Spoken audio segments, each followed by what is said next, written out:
Hello guys, कैसे हैं आप सब। आई होप आपकी पढ़ाई अच्छी चल रही होगी और आप लोग अच्छे भी होंगे। आज की वीडियो में मैं बात करने वाली हूँ क्रॉप प्रोडक्शन मैनेजमेंट के सेकंड टॉपिक पे। पहला हमने पढ़ा था न्यूट्रिएंट रिक्वायरमेंट, जिसमें प्लांट को कौन से न्यूट्रिएंट की रिक्वायरमेंट है वो हमने दो कैटेगरी में पढ़ी थी। पहला कैटेगरी पढ़ा था मैक्रो न्यूट्रिएंट्स, जो कि न्यूट्रिएंट्स लार्ज अमाउंट में जिसकी जरूरत होती है, और माइक्रो न्यूट्रिएंट वो न्यूट्रिएंट जिनकी रिक्वायरमेंट जो है बहुत ही स्मॉल अमाउंट में प्लांट्स को होती है।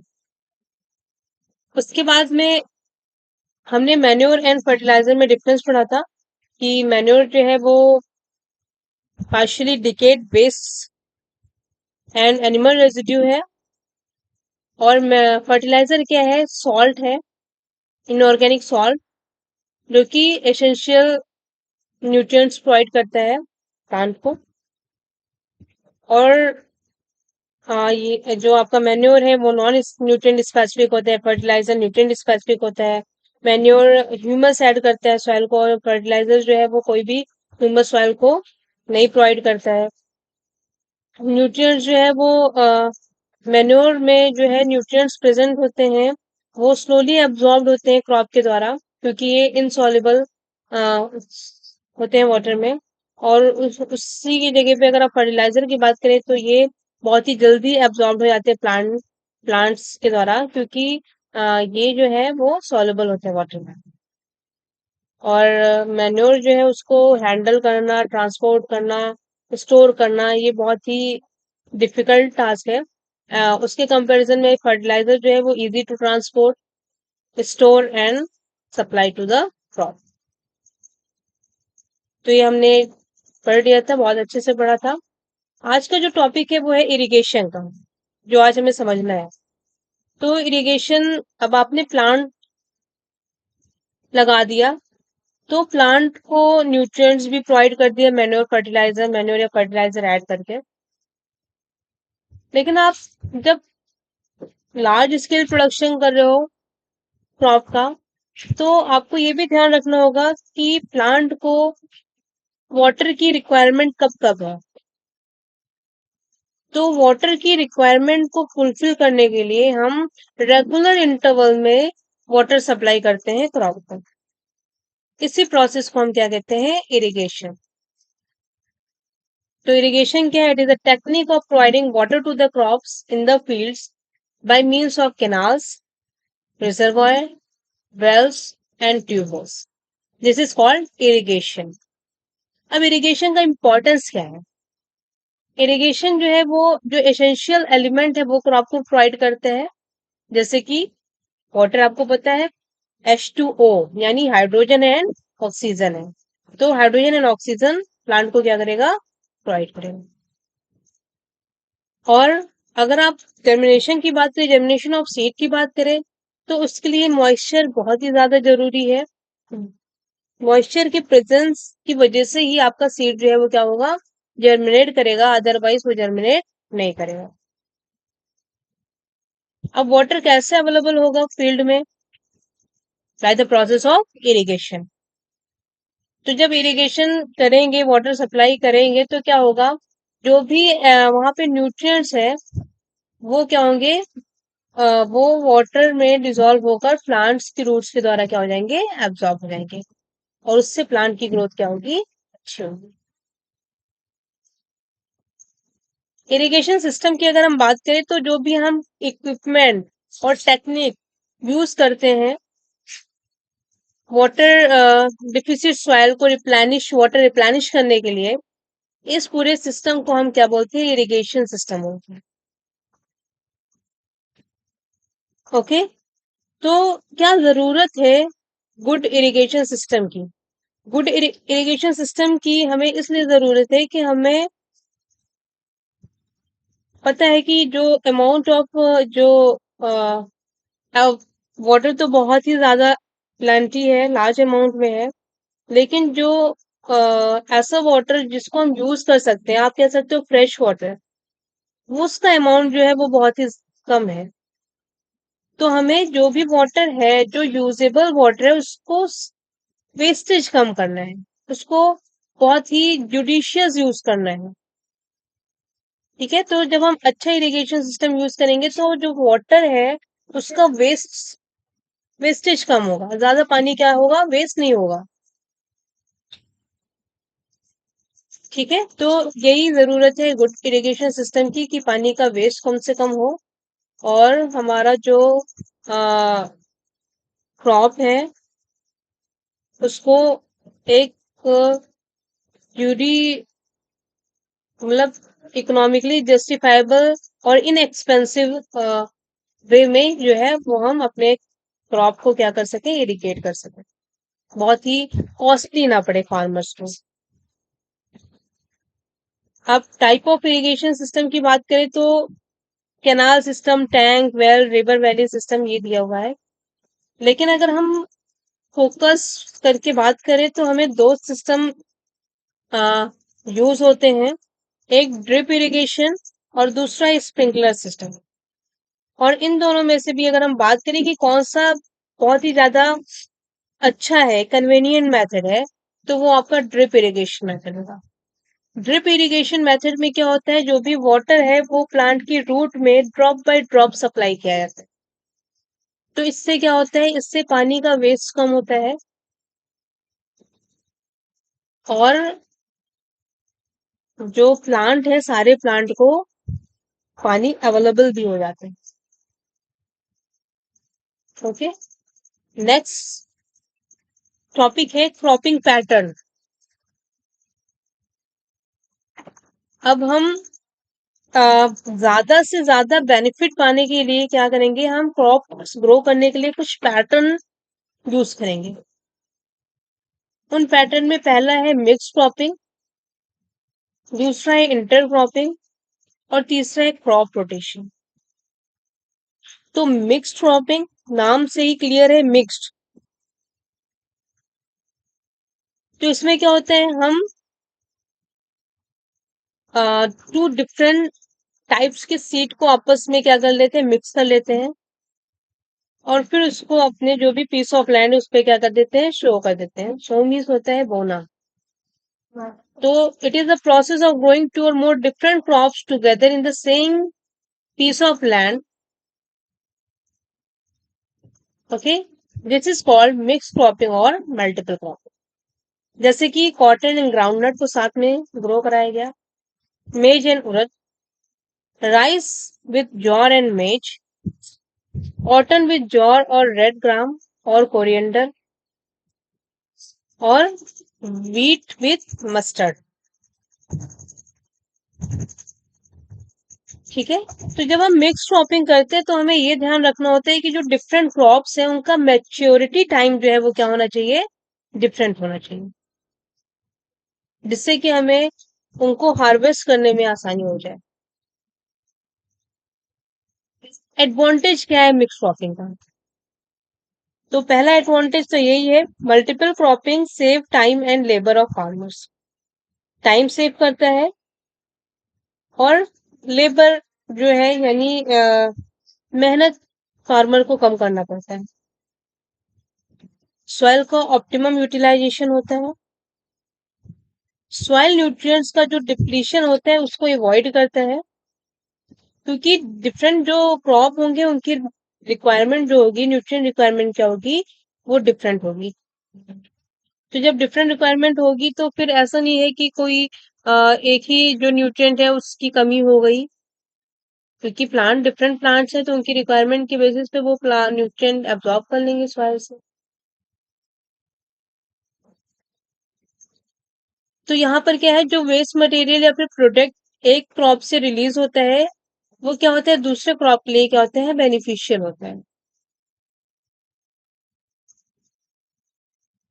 और जब हम दो क्रॉप साथ में ग्रो कराते हैं तो इससे क्या है कि एक रिस्क कम हो जाता है कि पूरा का पूरा क्रॉप जो है वो क्या हो गया, अगर failure, crop failure, total crop failure होने के चांसेस जो है वो रिड्यूस जाते हैं।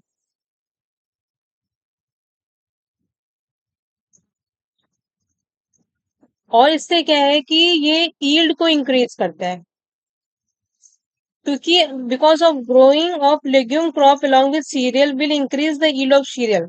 जब हम दाल को अनाज के साथ ग्रो कराते हैं अगर, तो उससे क्या होता है, अनाज की यील्ड जो है वो क्या होती है, बढ़ जाती है। क्योंकि लेग्यूम जो है वो सॉइल में क्या करता है, नाइट्रोजन फिक्सेशन करता है। तो नाइट्रोजन की डिफिशियंसी नहीं हो पाती है, जिससे कि सीरियल जो है वो क्या है, बहुत ही अच्छे से सीरियल्स ग्रो करते हैं। और इससे पेस्ट डैमेज जो है वो भी क्या होता है, कम होता है। तो ये मिक्स क्रॉपिंग का एडवांटेज था। अब डिसएडवांटेज क्या है, डिसएडवांटेज ये है कि ये इम्पॉसिबल है to use any labour saving equipment और मशीनरी ऑन द फील्ड। कोई ऐसा इक्विपमेंट नहीं बना जो कि मेहनत कम लगे और मशीनरी कम यूज हो फील्ड में। ऐसा कोई मशीन डेवलप नहीं हुआ है कि जो दोनों को आराम से शो कर सके और उनको हार्वेस्ट कर सके। तो ये थोड़ा सा डिसएडवांटेज है मिक्स क्रॉपिंग। नेक्स्ट हम बात करें इंटर क्रॉपिंग की, तो इंटर टर्म यूज हुआ है। तो इंटर मीन्स होता है टू। तो यहाँ पर इंटर क्रॉपिंग में हम टू डिफरेंट टाइप्स के क्रॉप को ग्रो करते हैं साइमल्टेनियसली सेम फील्ड में, लेकिन डिफरेंट रो पैटर्न में। जैसे कि हमने एक क्रॉप की चार पांच रोज लगा ली, उसके बाद दूसरी क्रॉप की हमने रो लगाई, ठीक है। उसके बाद फिर अल्टरनेट पहली वाली क्रॉप, फिर सेकंड वाली क्रॉप, ऐसे करके अल्टरनेट पैटर्न में जो है वो हम क्रॉप शो करते हैं। और क्रॉप्स को हम ऐसे सिलेक्ट करते हैं जिनका न्यूट्रिएंट रिक्वायरमेंट क्या हो, एक दूसरे से डिफरेंट हो। एग्जाम्पल बताया गया जैसे कि सोयाबीन, सोयाबीन की हमने चार पांच रो लगा ली, उसके बाद मेज और बाजरा में से कोई, और उसके बाद लोबिया, ऐसे करके अल्टरनेट जो है वो अल्टरनेट क्रॉप की रोज। एडवांटेज क्या है इंटर क्रॉपिंग का, न्यूट्रिएंट का मैक्सिमम यूटिलाइजेशन होता है, और जो डिजीज है और पेस्ट उनकी स्प्रेडिंग को क्या करता है, चेक करता है, रोकता है। और दोनों क्रॉप जो है वो फार्मर्स को क्या देगी, बेटर रिटर्न्स देंगी। अगर अच्छे से ग्रो हो गई तो फार्मर जो है उनको रिटर्न बढ़िया मिलेगा। उसके बाद हम बात करते हैं क्रॉप रोटेशन की। क्रॉप रोटेशन क्या है, क्रॉप रोटेशन एक ऐसा प्रोसेस है जिसमें कि हम डिफरेंट टाइप्स की क्रॉप को ग्रो कराते हैं, अल्टरनेटली ग्रो करते हैं सेम फील्ड में। इस प्रोसेस को हम क्या कहते हैं, क्रॉप रोटेशन। यानी पहले जैसे कि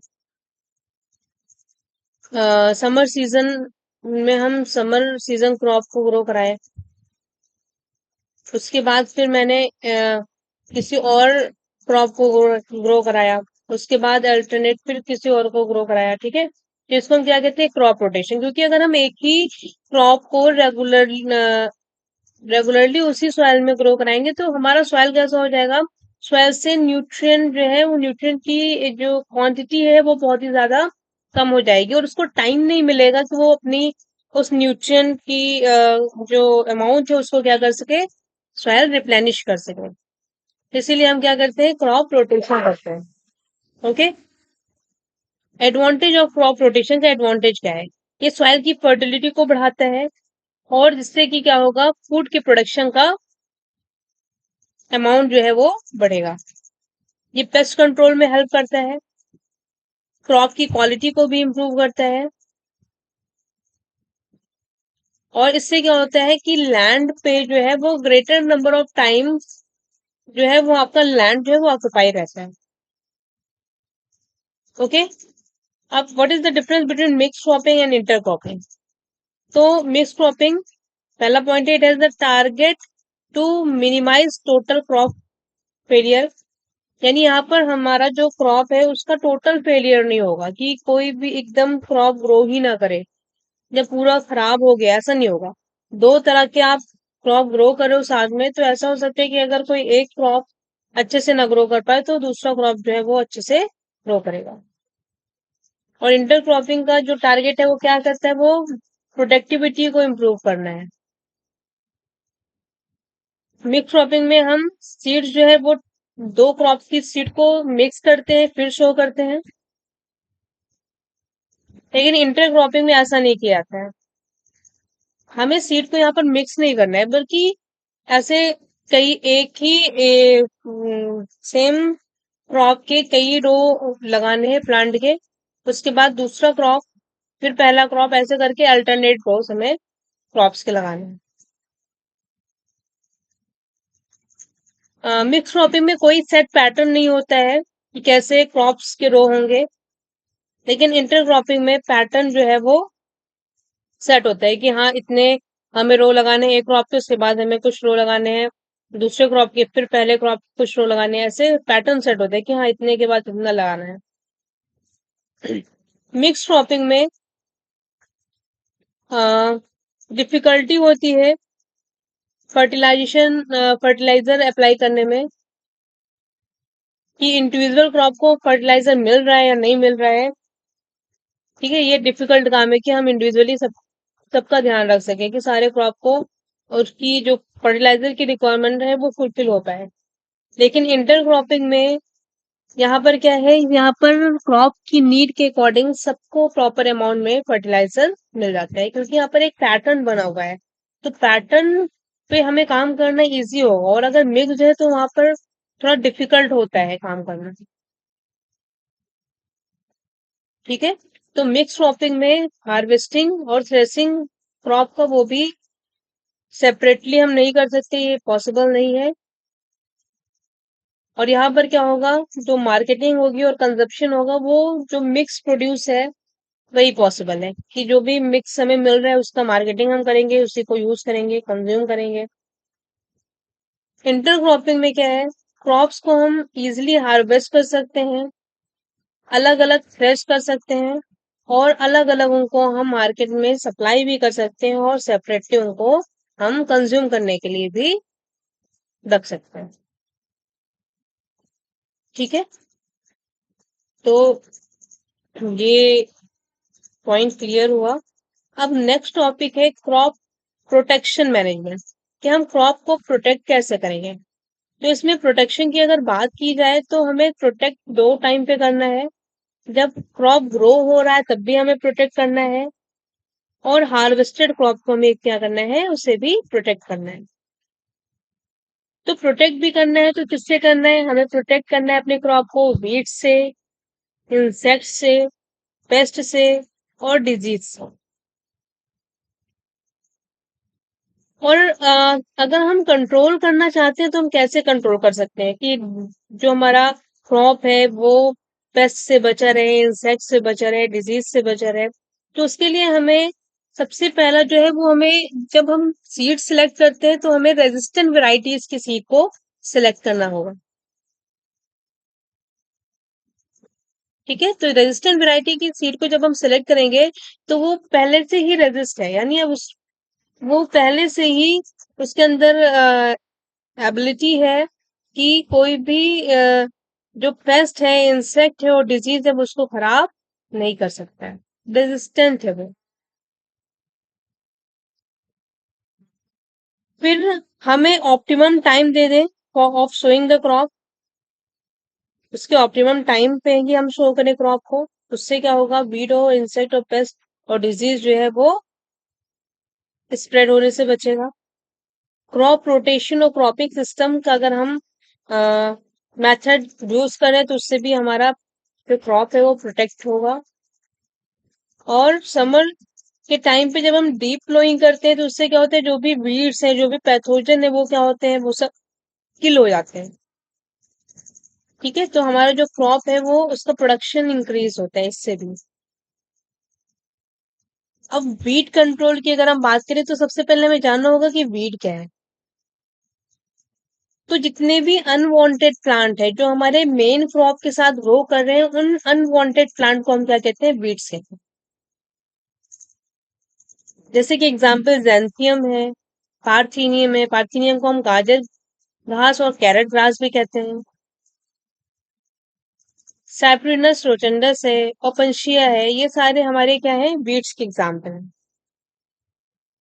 अब वीट जो है वो अगर हमारे मेन क्रॉप के साथ ग्रो कर रहा है तो वो हार्मफुल कैसे है?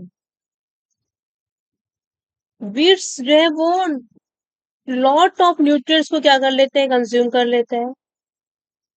और फिर वहां पर मेन क्रॉप के साथ क्या होता है? कंपटीशन होता है। और मेन क्रॉप का और वीट प्लांट का किसके लिए कंपटीशन होगा? न्यूट्रिएंट्स के लिए कंपटीशन होगा, सनलाइट के लिए कंपटीशन होगा, वाटर के लिए होगा, फर्टिलाइजर के लिए होगा। तो जब ये सब कॉम्पिटिट करते हैं तो क्या है कि हमारा जो मेन क्रॉप है उसको उस सफिशिएंट अमाउंट में ये सारी चीजें अवेलेबल नहीं हो पाती हैं। ठीक है, फिर क्या है? अब जो वीड है वो स्पेस भी ऑक्युपाई करेगा। तो जब वो स्पेस ले लेते हैं तो हमारे प्लांट को, जो मेन प्लांट है, मेन क्रॉप है, उसको बहुत अच्छा स्पेस नहीं मिल पाता है ग्रो करने के लिए। और जिससे क्या होता है? जो फूड ग्रेन की क्वालिटी है वो भी क्या हो जाती है? कम हो जाती है। वीड्स की खास बात यह है कि ये बहुत ही तेजी से स्प्रेड होता है और इसमें सीड, नंबर ऑफ सीड जो है वो बहुत ही लार्ज क्वांटिटी में बनते हैं। तो जब सीड बहुत ही लार्ज क्वांटिटी में बने और सीड जब डिस्पर्स हुए तो जहां जहां सीड पहुंच गए वहां वहां फिर से क्या हुआ? वीट ग्रो कर गए।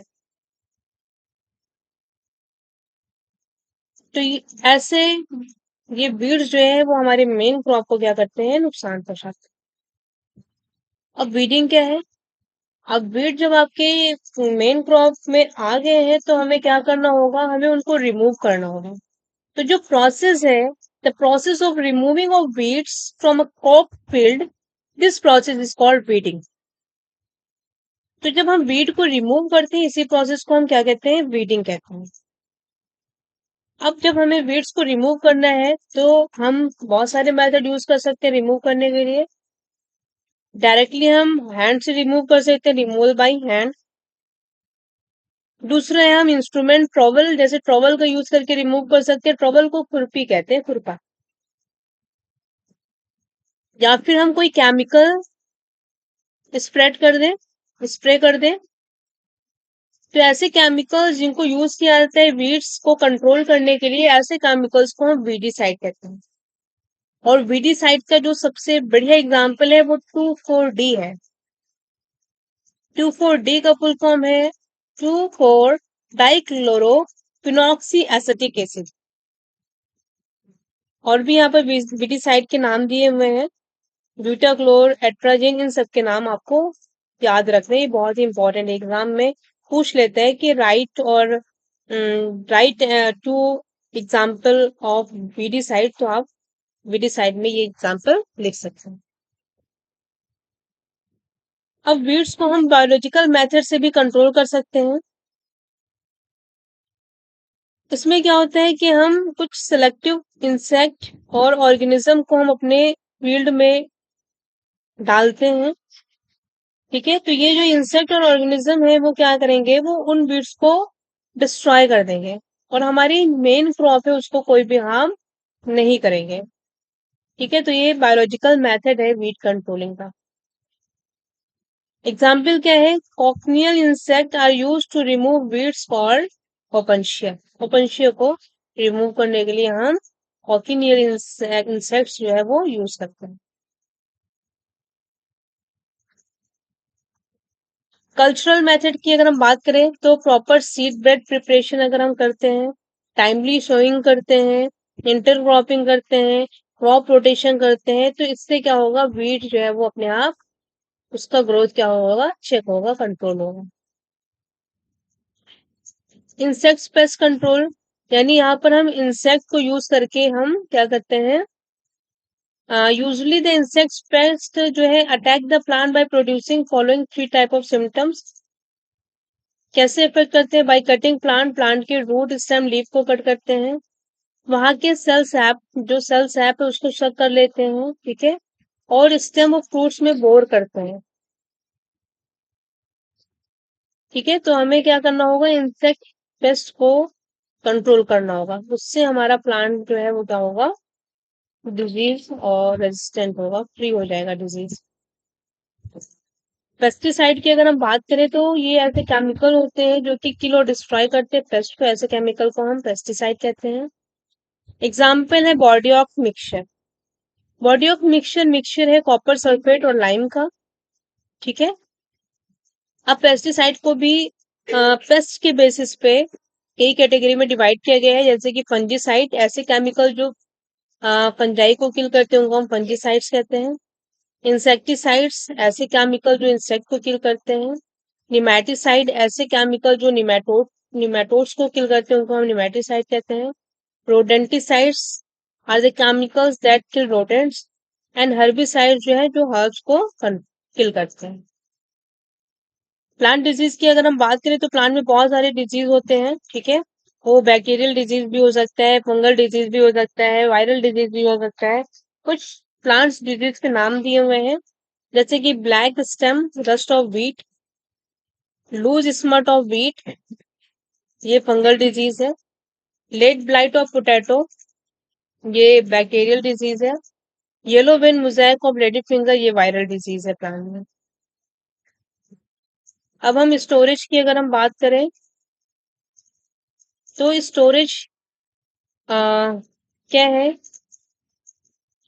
क्या जरूरत है स्टोर करने का, कि हम सेफ स्टोर करें। सेफ स्टोर हम इसलिए करते हैं कि अगर हमें थ्रू द ईयर अगर हमें ग्रेन की रिक्वायरमेंट है तो वो उसकी अवेलेबिलिटी इंश्योर हो सके, हमें ग्रेन अवेलेबल हो सके। बाहर की कंट्री में भी डिस्ट्रीब्यूट होता है, सप्लाई होता है, एक्सपोर्ट होता है, ठीक है। तो उसके लिए ग्रेन जो है वो एक साल में उसका हार्वेस्टिंग टाइम होता है वंस अ ईयर। और क्योंकि हमारा फिक्स्ड ईटिंग हैबिट है, क्योंकि हमें through out the year requirement है, इसीलिए उसको हमें सेफली स्टोर करना होगा कि जब भी हमारी जरूरत हो तो हम उसको क्या कर सके, यूज कर सके। इमरजेंसी पीरियड में भी हम इसलिए स्टॉक यूज करते हैं कि इमरजेंसी के टाइम पर भी हम उसको यूज कर सकें। और फिर हम और सरप्लस फूड के लिए क्या करते हैं, स्टोरेज करना बहुत ही जरूरी है। अब मोड ऑफ स्टोरिंग क्या है, दो मेथड है स्टोरिंग का। तो मटेरियल भी जो आपका है वो दो तरह का होगा, एक पेरिशेबल फूड मटेरियल होगा और दूसरा नॉन पेरिशेबल फूड मटेरियल होगा। ऐसे फूड मटेरियल जो कि इजिली स्पॉइल्ड हो सकते हैं रूम टेम्परेचर पे, ऐसे मटेरियल को हम पेरिशेबल फूड आइटम कहते हैं, जैसे कि फ्रूट्स है, वेजिटेबल है, फिश है, मीट है, मिल्क है। और इनको अगर हम स्टोर करेंगे तो इनको हमें कोल्ड स्टोरेज करना होगा।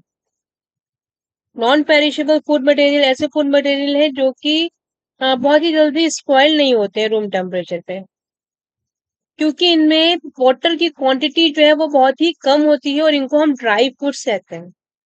जैसे कि फूड ग्रेन है, व्हीट फ्लोर है, शुगर है, स्पाइसेस है। और इनको हम क्या करते हैं, इनको हम ड्राई स्टोरेज मेथड से स्टोर करते हैं। तो जो नॉन पेरिशेबल फूड मटेरियल है उसको हम कैसे स्टोर करेंगे, उसको हम गनी बैग में स्टोर कर सकते हैं, ग्रेन साइलोज में स्टोर कर सकते हैं, ठीक है। क्योंकि इनमें मॉइस्चर तो ज्यादा होते नहीं, तो इनमें खराब होने के चांसेस जो है वो क्या होंगे, बहुत ही कम होंगे। तो जो स्टोर्ड फूड मटेरियल है वो उस पे अटैक भी हो सकता है और डैमेज भी हो सकता है पेस्ट के द्वारा। इंसेक्ट भी अटैक कर सकते हैं, रोडेंट्स भी अटैक कर सकता है, ठीक है। तो हमें रेगुलरली चेक करना होगा कि कहीं उस पे कोई ऐसा फंगल डिजीज तो नहीं लग रहा है, या इंसेक्ट कोई उसको खा तो नहीं रहा है, डैमेज तो नहीं कर रहा है। तो जब हम ऐसे ग्रेन को स्टोर करते हैं या फिर ऐसे नॉन पेरिशेबल फूड मटेरियल को स्टोर करते हैं, तो उसपे हम कुछ ना कुछ स्प्रे कर देते हैं केमिकल्स, जैसे कि मेलाथियन, पायरेथ्रम, डीडीटी, या फिर हम फ्यूमिगेशन करते हैं एथाइलिन डाइब्रोमाइड का, एल्युमिनियम फॉस्फाइड का, मेथिल ब्रोमाइड का। रैट रैट पॉइजन और रोडेंटिसाइड्स लाइक जिंक, रोडेंट से प्रोटेक्ट करने के लिए अपने फूड मटेरियल को। जिंक जैसे कि जिंक फॉस्फाइड, इससे हम रेगुलरली जो है रेगुलर इंटरवल से उनको ट्रीट करते रहते हैं। ठीक है, तो ये स्टोरेज हो गया। अब ऑर्गेनिक फार्मिंग की अगर हम बात कर लें, तो ऑर्गेनिक फार्मिंग क्या है? ये ऐसा फार्मिंग है जहाँ पर हम ऑर्गेनिक चीजों का ही यूज करते हैं। यहाँ पर कोई भी हम केमिकल्स का यूज नहीं करेंगे। तो इसमें हम बेसिकली किस पे डिपेंड करते हैं? हम क्रॉप रोटेशन पे डिपेंड करते हैं, क्रॉप रेजिड्यूज पे डिपेंड करते हैं, एनिमल मैन्योर्स पे डिपेंड करते हैं, legumes, green manure, of farm organic waste, biological pest control, इन सब पे डिपेंड करके हम फार्मिंग करते हैं और किसी भी केमिकल फर्टिलाइजर का यूज नहीं करते हैं। ऑब्जेक्टिव क्या है ऑर्गेनिक फार्मिंग की? ऑब्जेक्टिव फार्मिंग का ऑब्जेक्टिव ये है कि सस्टेनेबल एग्रीकल्चरल सिस्टम क्या हो सके? डेवलप हो सके। केमिकल की जगह पे कुछ ऑर्गेनिक चीज यूज हो सके, क्योंकि केमिकल जो है वो हमें हमें भी नुकसान करता है, और जो भी वहाँ के इंसेक्ट हैं, एनिमल हैं, उनको भी ये इफेक्ट करता है। और अगर वो वाटर के साथ लीच आउट हो गया और रिवर या वाटर बॉडीज में पहुंच गया, तो उसको भी वो क्या करता है? पॉल्यूट करता है। और इस सिस्टम में क्या है कि हम अपने ही रिसोर्सेज में से जो भी वेस्ट और रेजिड्यू मिलता है, उसी को हम क्या करते हैं? यूज करते जाते हैं। और कोई भी यहाँ पर ऐसा नहीं है कि कोई भी प्रोडक्ट जो है वो एज अ वेस्ट प्रोड्यूस हो, क्योंकि जो भी आपका ऑर्गेनिक जो वेस्ट होता है वो भी हम उसको ऐसे ही स्प्रेड कर देते हैं फील्ड में। तो वो फिर जो बैक्टीरियल अटैक है उनसे, डिकम्पोजिशन से फिर वो क्या होता है? वो सॉइल में मिक्स होता है। तो यहाँ पर जो वेस्ट निकलने का जो अमाउंट है वो क्या हो जाता है? मिनिमाइज हो जाता है, कम से कम हो जाता है। और यहाँ पर क्रॉप प्रोडक्शन के होने के चांसेस जो है वो बहुत ज्यादा बढ़ जाते हैं। तो आज की इस वीडियो में इतने ही। आगे के टॉपिक को हम नेक्स्ट वीडियो में कवर करेंगे। अगर आपको मेरा वीडियो अच्छा लगा हो तो चैनल को लाइक एंड सब्सक्राइब करना ना भूलें। Thank you so much.